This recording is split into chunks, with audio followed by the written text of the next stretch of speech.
Most people misunderstand how these modes actually work, and they don't use them correctly. Let me explain this in a very simple way. Before we start, one important thing.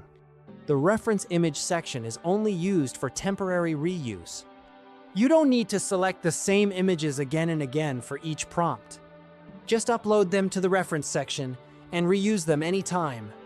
Now let's start with the first mode, text-to-image, text-to-video mode.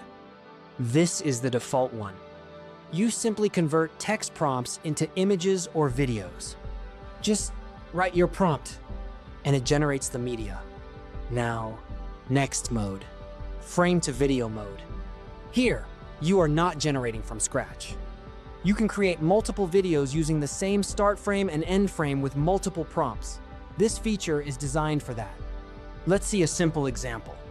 First, upload your start frame and end frame.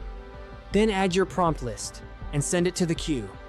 Now it will generate videos for each prompt using those uploaded start and end frames. Next, ingredients mode. This mode creates images or videos by combining multiple reference images into a single output.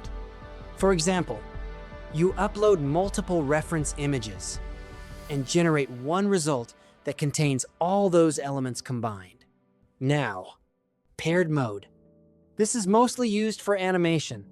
For example, if you have multiple story scene images, you can upload them all. You will see numbers under each image. Now add a list of animation prompts matching each image. Then the system will automatically take each image with its prompt and generate animated videos. Now one last important part. All prompts are stored in the queue. The reference image section only holds temporary images used while creating prompts. The queue can handle unlimited prompts. But for performance reasons, the reference image section has a limit. If you have already added images and want to add more, just remove old reference images. This will not affect any prompts already in the queue. Now you clearly understand how these modes work. Drop a comment below